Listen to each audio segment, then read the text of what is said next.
Welcome to the video where I'm going to be discussing the challenges on a tactic we call fork. Okay, now what I would like you to do is pause the video here and see if you can try all the challenges starting with double attack 2 till fork challenge 7.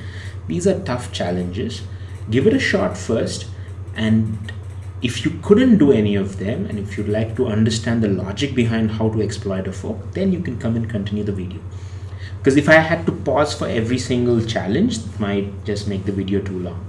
So I'm just going to assume that you tried all of them and then give you the solution for all of these 8 problems. Now, in case you didn't do it the last time, please try the double attack 2. Let's get started. So this is the position.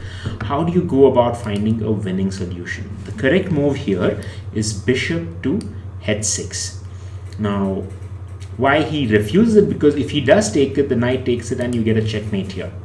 So he is refusing it, and what you could do in this case is to capture the pawn and then do a fork attack of attacking the king and the rook. So you lost a bishop, but you did win a rook.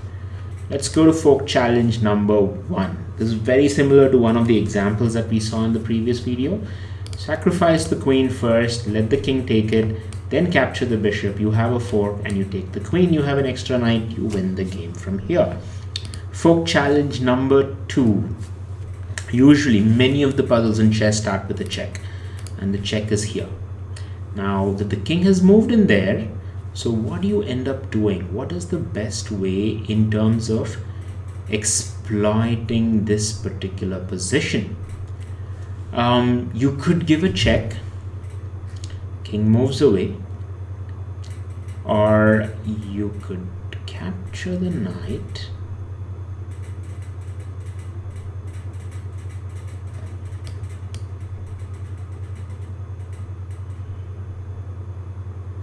and you have a fork between king and rook, and you take the rook and you could win the game from here. Fork challenge number 3. Now this is a complicated position. If you didn't get it, no worries at all. It's not going to be so easy, but the things you had to observe was bishop was controlling this, and if the king went there, knight would be able to give a check. So all you're looking at is being able to give a check right now, where you would force the knight to move there. And if you thought the check was with the queen, that's probably not the correct answer. What you would want to do is to be able to give a check with this particular knight, the only problem being the queen captures it. So the correct move here is to push the pawn forward. Now, no matter what he does, like if he moves it with the rook, then you give a check with this particular one. He moves in there, and now you have a challenge. You could give a check with this, where he's forced to capture with the rook, and then you have a fork where you can actually capture the queen, thereby getting into a winning position. Fork challenge number 4. Kind of endgame-ish position. So what do you do here? You want to fork the king and the rook.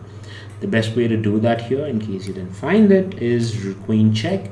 No matter where the king moves, you capture it, and once he moves away, you capture the rook. Fork challenge number 5. Alright, so this is definitely a tough one. It's not going to be easy at all. The correct move here is sacrificing the queen, because if the rook were to actually capture it, then you would have a check followed by a checkmate, but he refuses it, but it allows you another tactic, which is almost a forced checkmate, and therefore you could capture and win the game. Fork challenge number 6. In this, it's pretty simple. You first try and capture the pawn, and when the queen takes it, you try and fork, and then you capture the bishop. Alright, the last challenge in forks. So as you can see, most of these positions are slightly tougher because you need to induce the fork, but the idea here is more of an exposure of what tactics can do in different chess positions to help you win. The correct answer here is to capture the pawn, sacrifice your rook, but then take this pawn and be able to capture it back, giving you a winning position in the process. All right. Please leave your comments about how many of these challenges were you able to solve, and whether you rate them as easy, medium, or tough. Okay, your feedback would be really helpful in designing future courses and modifying certain things to help you understand better. Thank you so much.